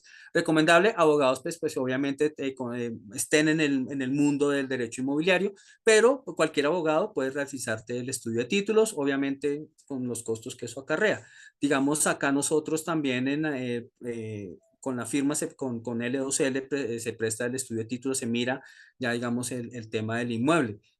Pero sí se debe realizar. Yo siempre sí les recomiendo, pues ya con ustedes puedan a revisar sus certificados, tener muy, muy claro esa situación jurídica. Pero lo que te digo, Claudia, el estudio de título no es solo coger el certificado de tradición y libertad. Uno puede darle una mirada inicial a eso y verificar, no, sí, no tiene ninguna anotación, no tiene ningún gravamen, no tiene ninguna limitación, no tiene problema. Pero ya un estudio más consensuado, un ejemplo, verificación de áreas, verificación de linderos, verificación de tradición, que los nombres estén bien, que las cédulas estén bien, que las escrituras estén bien.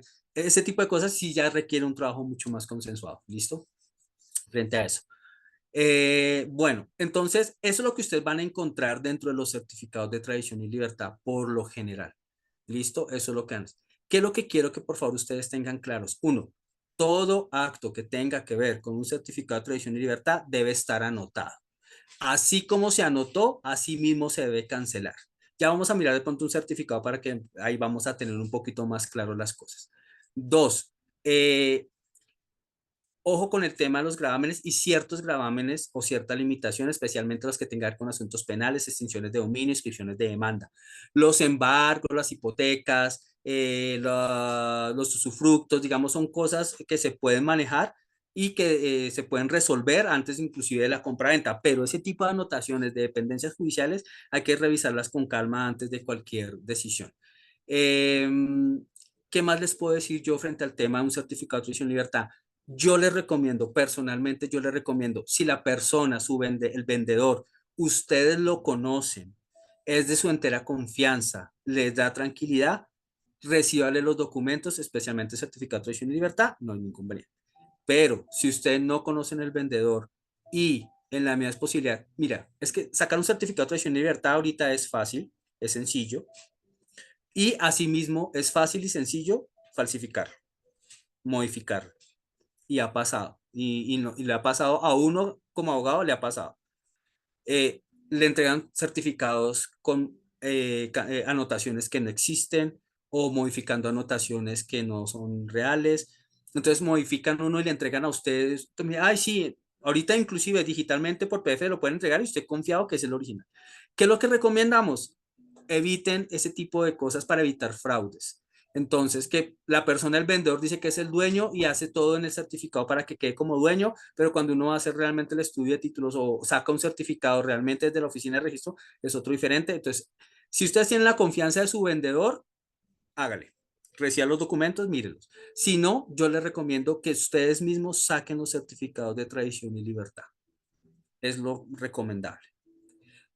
Para que eviten, digamos, ese tipo de convenientes o posibilidades de fraude que se pueden dar en el futuro. ¿Listo? Ahí uno tiene que ser un poquito desconfiado, porque en el tema inmobiliario sí se puede prestar para ese tipo de fraudes en ese tema de venta de cosa ajena, donde yo no era el propietario, porque acuérdense que en Colombia la venta de cosa ajena es válida.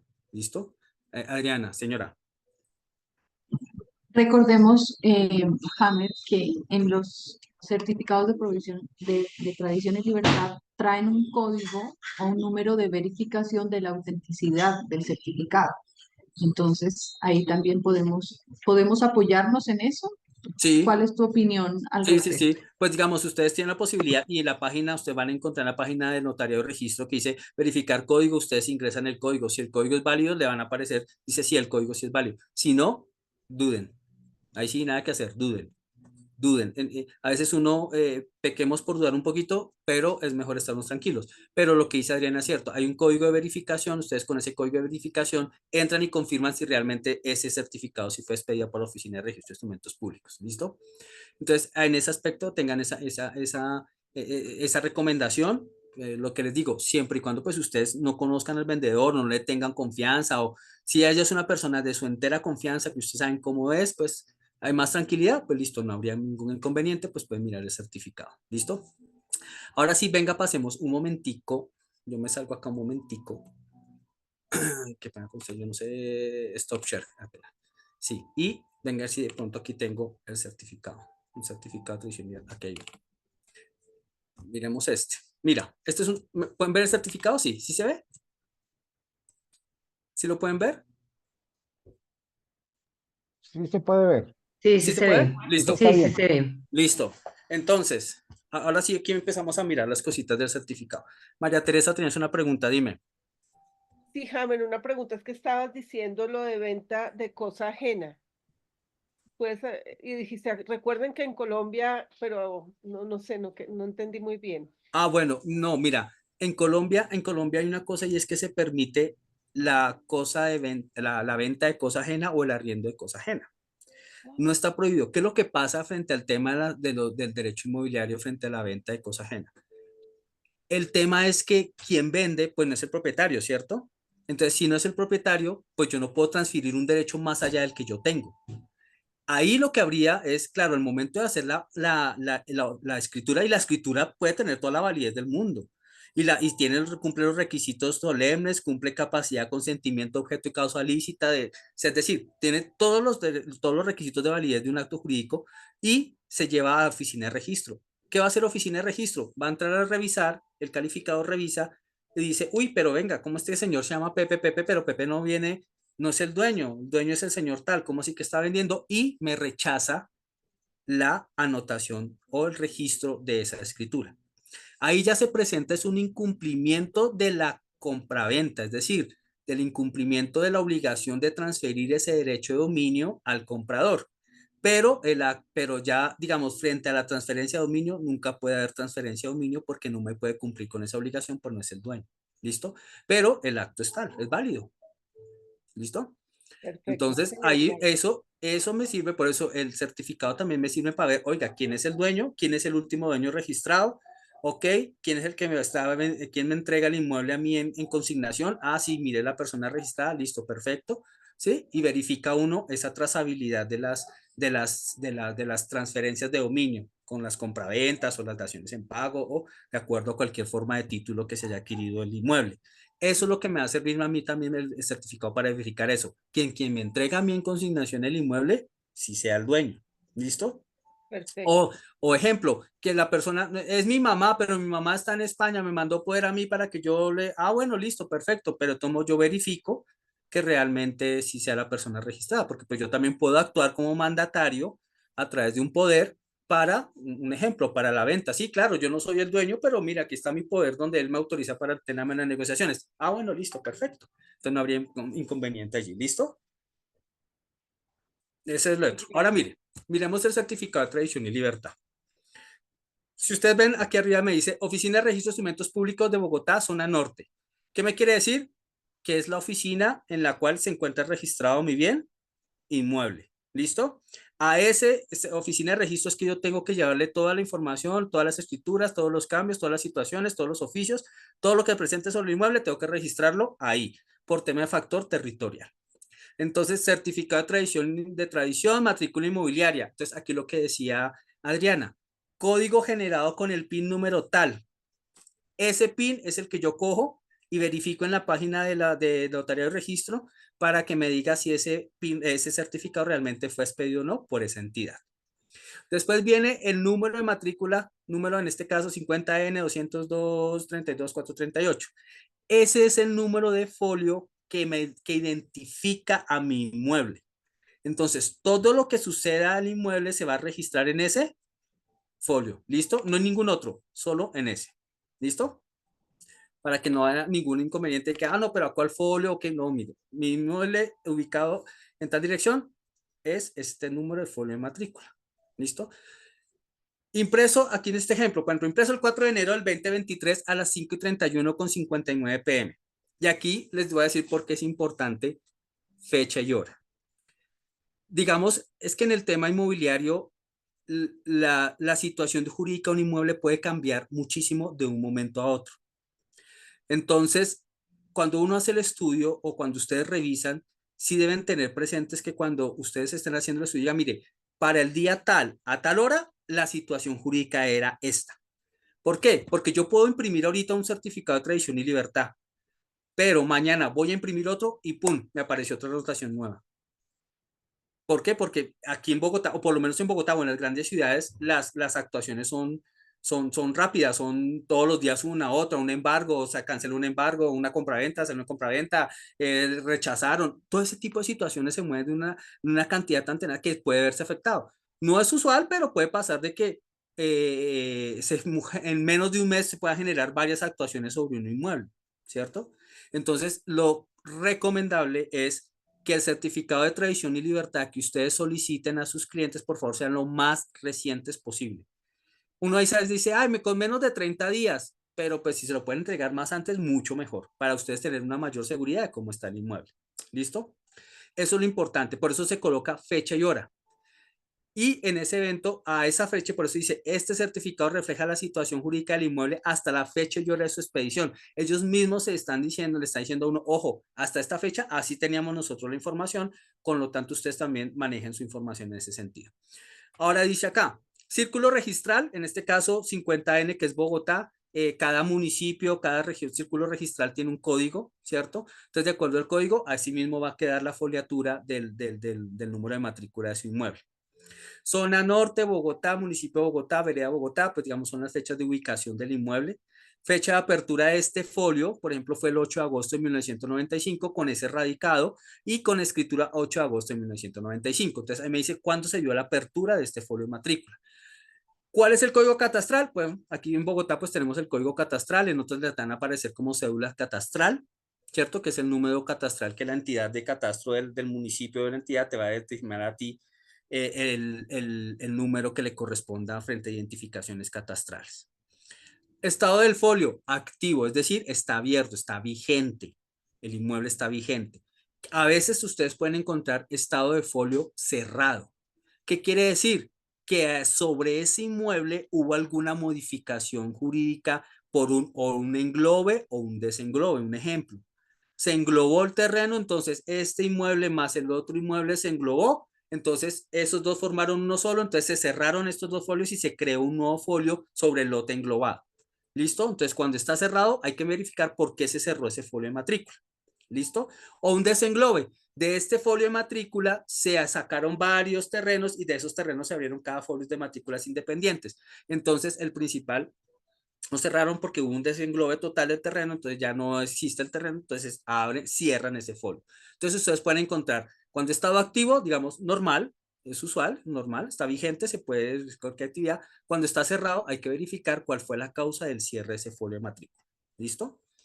Descripción de cabida y linderos. Digamos, esta partecita siempre es como la parte general de identificación del inmueble. La cabida de linderos me dice, entonces, un ejemplo, entonces, por ejemplo, acá contenidos en la escritura pública 1954. Esto se origina solamente cuando el inmueble está sometido a régimen de propiedad horizontal. El estatuto de registro dice que ellos pueden omitir y colocar los linderos, el área y linderos de los inmuebles, porque pues estén informando que está contenido en tal escritura, así como está acá. Ahí ustedes van a encontrar en certificados de tradición y libertad donde le van a decir un lote de terreno con un área de tantos metros cuadrados, inclusive a veces van a encontrar varas de tanto, no sé qué, de punta de varas, así sucesivamente, alinderada de la siguiente forma, por el norte en tanto, así, entonces me va a describir cuáles son los linderos y el área de ese terreno. ¿Listo? Área y coeficiente en algunos, por ejemplo, en este caso aquí no, en algunos certificados ustedes sí van a encontrar la información.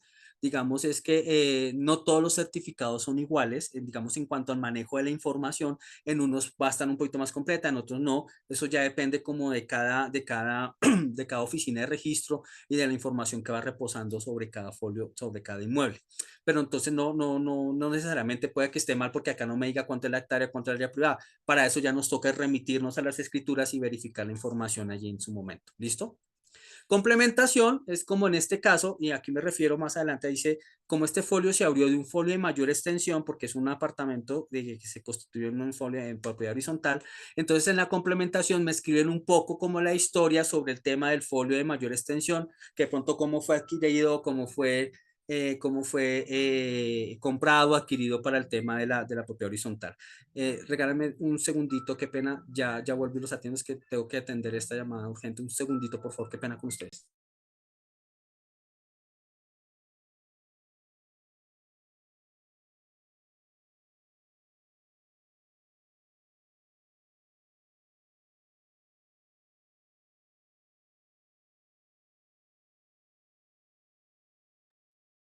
No escucho.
Pero no, qué pena, es un tema de urgencia de oficina.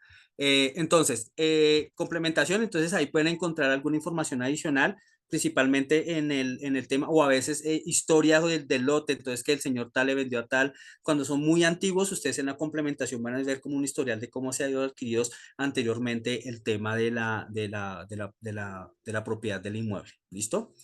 Dirección del inmueble. María Teresa, tenés una pregunta, señora. Sí, una cosita ahorita que pasaste por el tema del área. Puede suceder que el certificado de tradición y libertad diga un área y la escritura otra, ¿cierto? Podría pasar eso. Sí, sí puede pasar. En Ahí ese toca, caso, ¿qué se y ahí hace? toca hacer la aclaración de aclaración. Toca verificar dos cosas, si el error fue de la notaría o el error fue de registro. Si el error fue de registro, pues uno simplemente solicita ante registro la corrección del área, pero si fue la notaría, sí toca una aclaración, una escritura de aclaración y registrarla para que corrijan el error. Bueno, y otra ¿Listo? preguntita ahí con respecto del área, personas que hacen, ¿cómo se llama? Bueno, o sea, es decir, que construyen áreas adicionales en las casas como sin permisos de ninguna institución ni nada y no registran esas nuevas áreas. ¿Qué pasa ahí? ¿Qué recomendación nos das Mm, respecto a eso? Pues digamos, el tema es que si construyeron sin permisos, el tema es que, acuérdense que todo el tema constructivo uno ya tiene que tener una licencia de construcción, ¿no? Porque eso me implica modificación de áreas. Ujú. Entonces, ahí tendría uno que soportar para el registro y aumentar esas áreas, tendría que obviamente anexarlo, la escritura, los permisos y todo para modificar el área y hacer la escritura para que se modifique el área. Pero si yo no tengo los permisos, ahí viene el problema.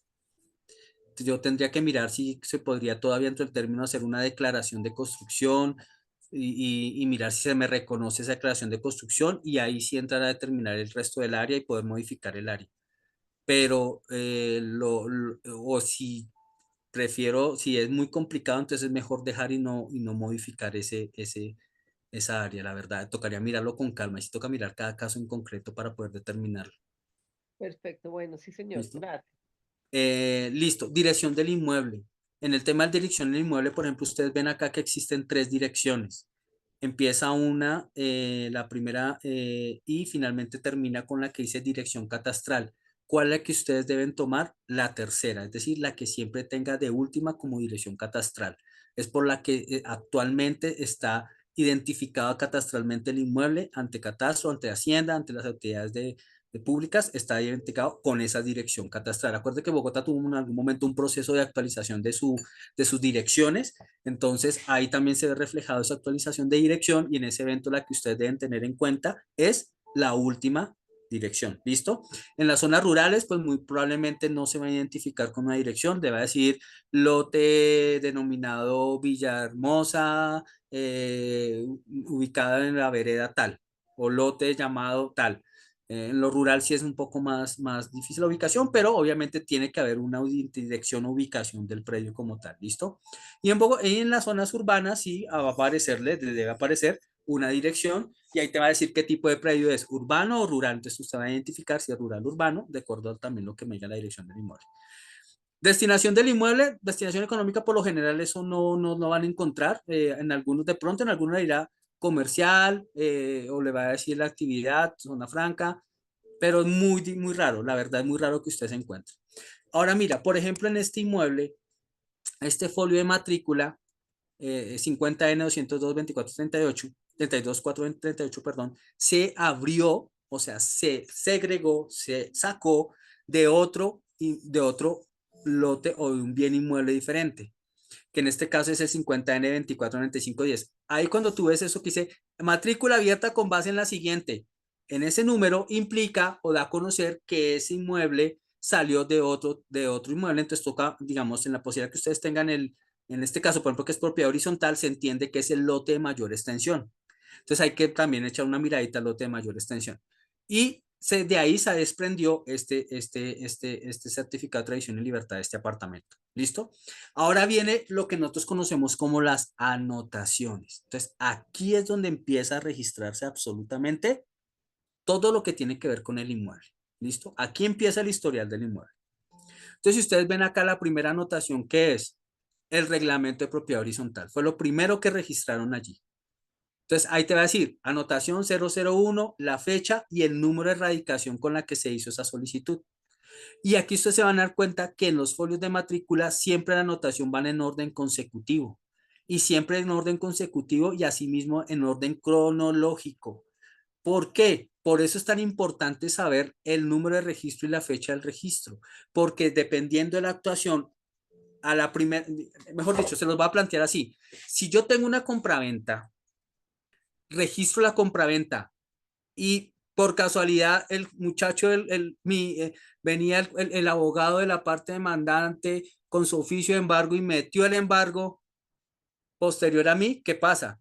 Que el calificador va a tener en orden, primero el orden de llegada al documento que se registró primero y después el segundo. Entonces, si entró primero mi compraventa y cumple con los requisitos de ley, pues va a quedar la compraventa y el embargo se lo van a rechazar porque ya no es propietario, el demandado ya no es propietario, sino soy yo el propietario. ¿Listo?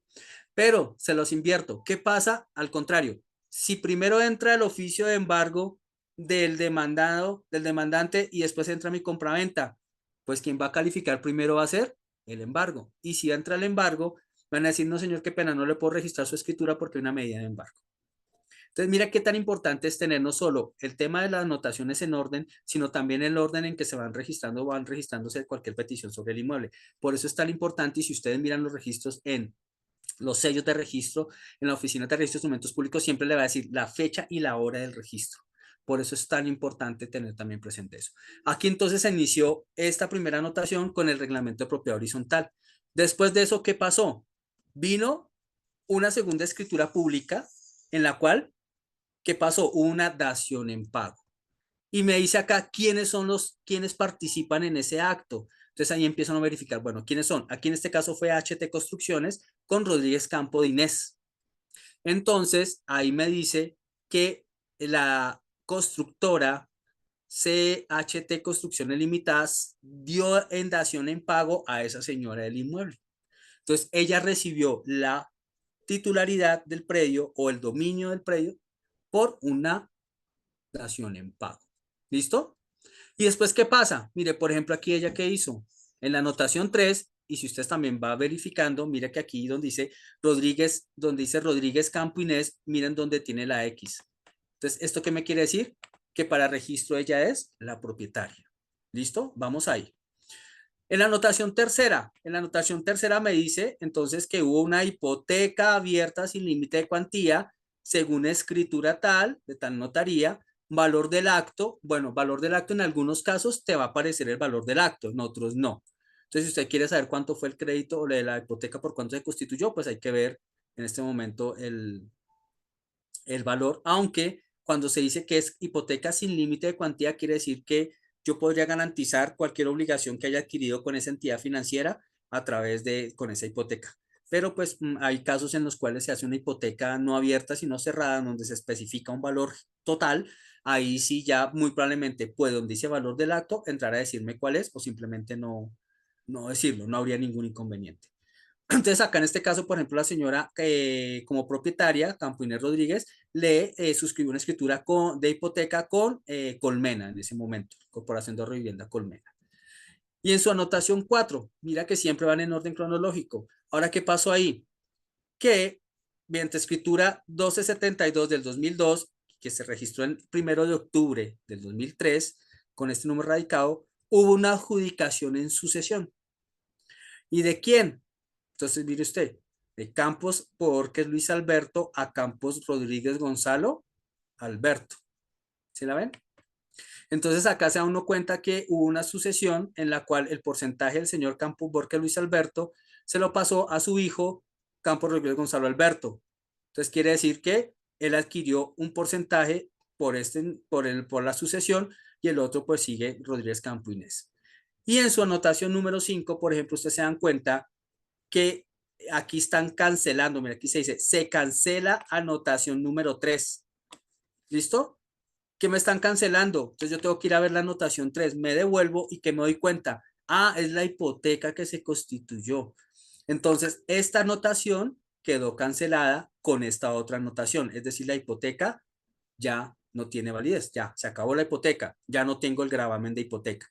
Entonces, sí es lo importante que tiene que ser que una medida, un gravamen o una limitación al dominio que haya sido constituida también me debe aparecer cancelada, así como se ve en este ejemplo. Entonces acá puede haber sido un patrimonio de familia, una afectación en venta familiar, un embargo, ¿sí? Asimismo, debe aparecer en la anotación su cancelación. Entonces acá en este momento me dice que se canceló la hipoteca.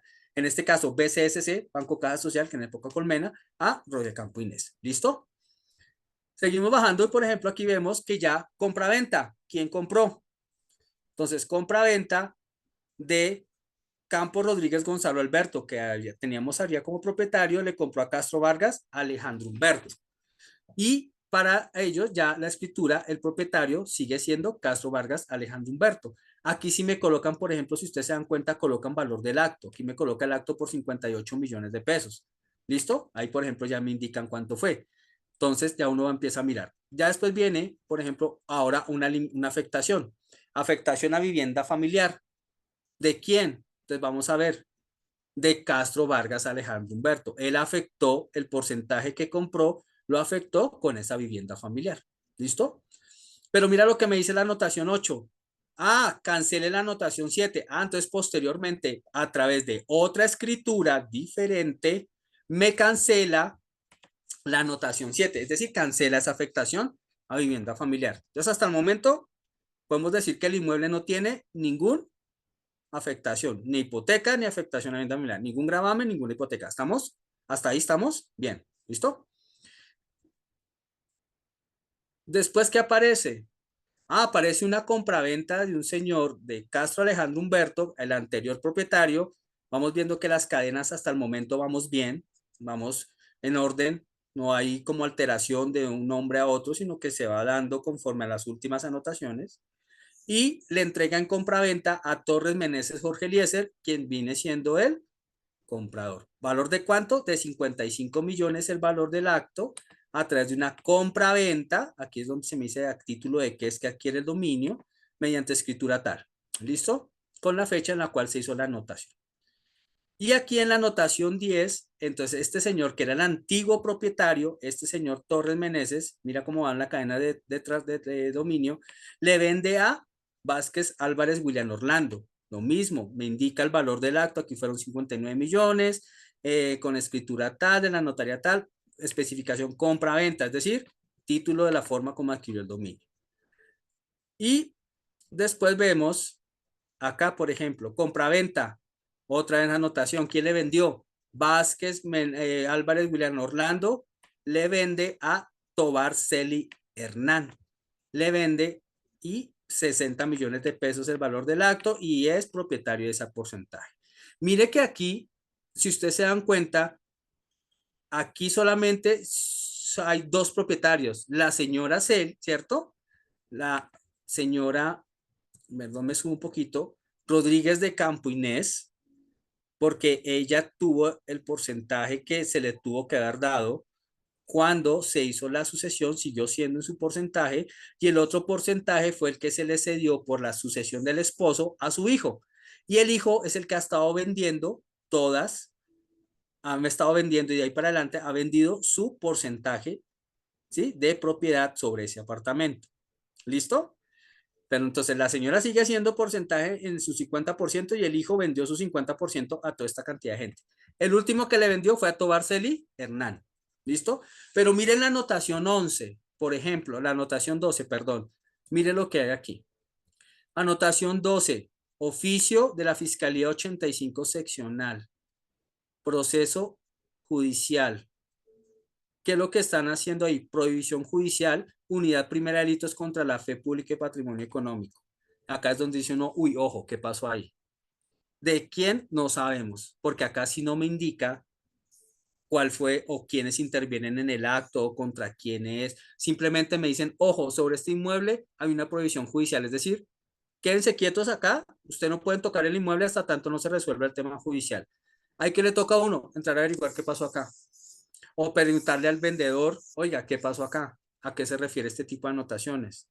cómo está ese proceso, en qué resultado va. Ah, no, ya terminó. Ah, bueno, si ya terminó, entonces ¿por qué no han cancelado han solicitado los oficios para cancelar esa medida? Ese tipo de cosas. Pero aquí por lo menos ya me están a mí planteando una situación frente a una fiscalía por un acto de delitos contra la fe pública, que presume uno que puede ser por alguna falsedad en la escritura. Pero solamente sabremos hasta que la fiscalía determine qué pasó ahí o un juez determine qué pasó ahí. Pero por el momento lo que me está diciendo esta anotación es que tenemos una medida, un gravamen, una limitación al dominio frente a una orden de una fiscalía frente al tema de provisión judicial, es decir, no puedo inmobiliar el inmueble frente a una situación que no sabemos qué está pasando. Y posteriormente, por ejemplo, viene, bueno, aquí ya viene la afectación del IDU, ¿cierto? Por beneficio, valorización por beneficio local. Y si ustedes se dan cuenta, en la anotación 14 me están cancelando la valorización, es decir, que se entiende que ya se pagó el tipo de valorización. O puede ser que se canceló la resolución que ordenaba la valorización, se cayó, entonces tuvieron que anular ese tipo de actuaciones o en su defecto usted pagó el impuesto de valorización, entonces solicita que se cancele la anotación en el registro, en el folio de registro. Entonces aquí, ¿qué me dice? Que tengo un número total de anotaciones, ¿cuánto? 14, que tiene que coincidirme con el número de anotaciones que yo voy analizando. ¿Listo? Salvedades. ¿Qué son este tipo de salvedades? Aquí en este tipo de salvedades es donde me van a decir se corrigió la anotación 1 indicando el nombre de la persona o el número de cédula, o se aclara la anotación tal o la anotación tal pierde validez, es decir, que ya no tiene validez jurídica, se anula o se cancela, que se corrige, ¿sí? Ya las situaciones que se puedan ir presentando dentro de cada anotación, ellos la van registrando en estas salvedades. También es importante revisar las salvedades, a ver qué me dice. Por ejemplo, acá, corrección 1. Se actualiza número catastral del chip, se incluye dirección alta suministrada por la unidad administrativa según resolución tal proferida por la entidad tal. Ahí me está diciendo que esa actualización quedó registrada bajo ese tipo de resoluciones. Y esa es la información que me puede traer, obviamente, el certificado de tradición y libertad. Y al final aparece el turno en que fue expedido, la fecha de la expedición. ¿Listo? Y quién lo firma en su momento.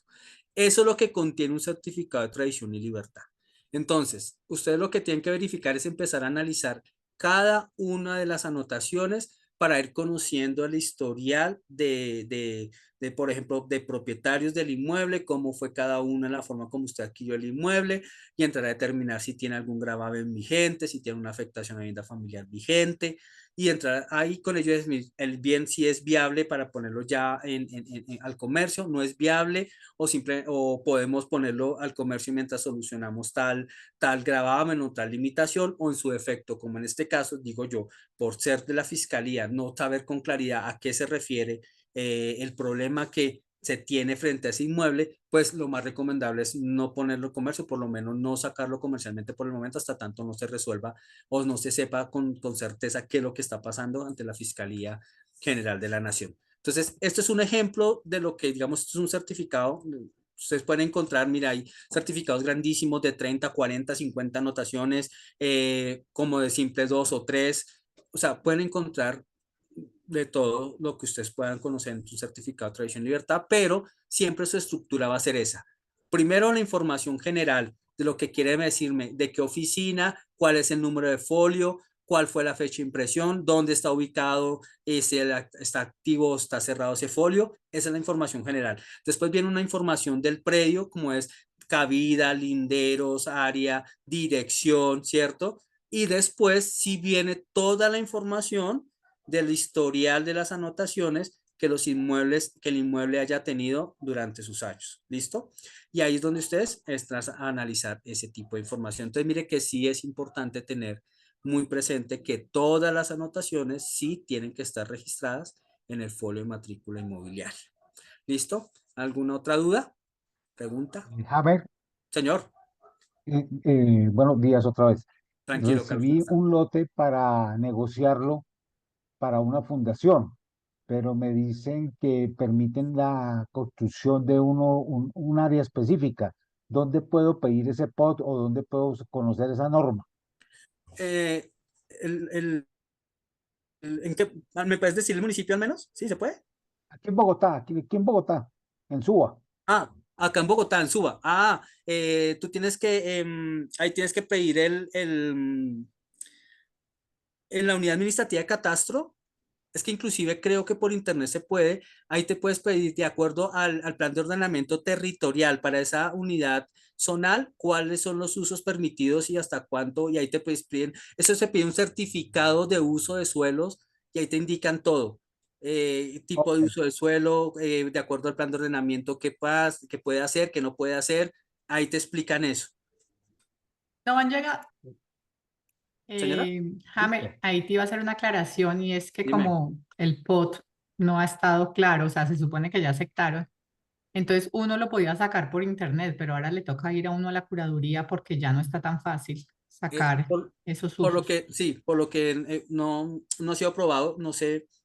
Ahí tocaría mirar el que esté vigente. Digamos, uno pues, si no está aprobado, pues se entiende que el otro está vigente, a menos de que ya haya su fecha también está expirada. Tendría que, por eso es mejor consultarlo con la entidad para que él determine si sí o si no, qué uso de suelo puedo tener o qué puedo hacer en ese suelo. Esto sí Ah, es importante. de Bueno, todas esa es maneras, la pues otra cosa. Bueno, pero eso es un tema de arrendamientos. Pero antes de que se me vaya la palomita, en el tema de arrendamientos, principalmente en los comerciales, sí es importante tener claro el tema del uso de suelo del inmueble comercial, para que ustedes lo tengan presente, ¿no? Aunque para mí debería ser una obligación del arrendatario que él conozca previamente a qué uso de suelo le puede dar a su inmueble, si es bueno uno tener presente qué usos de suelo puede tener ese inmueble cuando lo va a poner en arrendamiento. Antes de que Otra se me... cosa, lo mismo, los tipos de terreno, porque para zonas industriales, en el caso que nosotros hemos buscado bodegas, un cliente nos dice que sea tipo 3, pues esa parte no la conozco, no la domino, no sé en dónde poderla investigar. Tipo 3 no me tocaría que me enviaras de pronto la información y yo te averiguo. Ah, ok, ok. Si me la puedes enviar al correo, yo te averiguo. Listo, listo, con Sí, gusto. con alguien de, sí, mándame la información, yo te averiguo. Te puedo decir, te puedo averiguar la información ahí. Pero sí, eso Listo. es. Entonces, no sé si tiene alguna duda acerca del certificado de tradición y libertad, algo que quieran. Jaime, una preguntita técnica. Cuando tú hablas de folio de matrícula inmobiliaria, ¿es lo mismo que certificado de tradición y libertad? No, el folio de matrícula inmobiliaria es el folio que se me asigna al inmueble, ¿sí? Que se me identifica. El certificado de tradición y libertad es el documento por el cual me muestra todas las anotaciones que ese folio de matrícula tiene frente a mi inmueble. El folio de matrícula es el número con que se identifica mi inmueble ante la oficina de registro, Ah, ¿sí? perfecto, Y el ya, ya, certificado es el documento que se expide donde está registrada toda la información de mi inmueble. ya, listo. Ujú. Sí, señor, gracias. Sí, señora.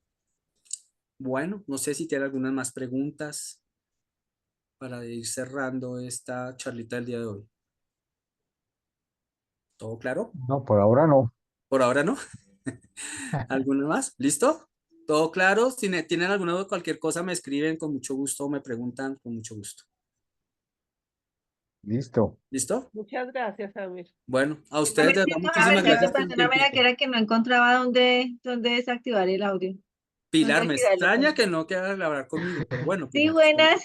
Sí, buenas. Hola, Gracias, buenos Dime, días Jaime. para todos. buenos Venga, días. Jamercito. Gracias.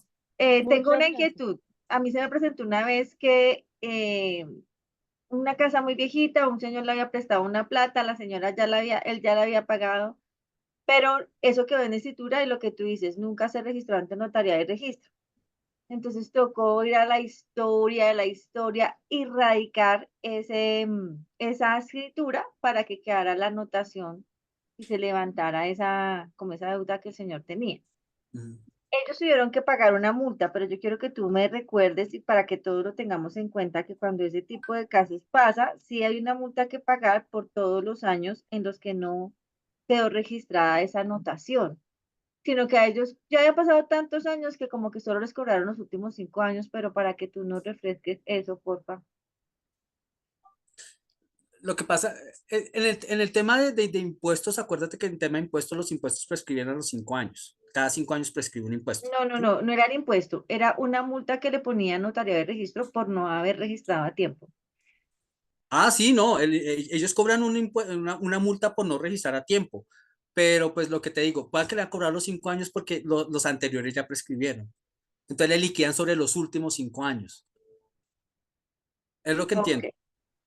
Ok, ok, listo. No era para que tuviéramos en cuenta que cuando pasara un tipo de casos de eso, igual se puede ir a la escritura del año que haya sido, que la Pero registren sí, en el notariado de registro, pero hay una multa que pagar por esos sí, años ellos, anteriores. cuando uno presenta la escritura, ellos le sacan la liquidación. Pero acuérdate que no todo es eterno, entonces también hay un término de prescripción por ley y dependiendo, así en este caso creo que lo que tú me dijiste, hay 5 años, pues le liquidarían sobre los últimos 5 años porque por lo demás ya estaba prescrito. Entonces le liquidaron sobre ese valor y pagó y ya pudieron hacer el registro. Pero sí, eso puede pasar. Vale, gracias, amiga. Entonces, a ustedes muchísimas gracias de verdad por ese tiempito. Es muy rico verlos, así sea de manera virtual, pero es muy rico verlos nuevamente.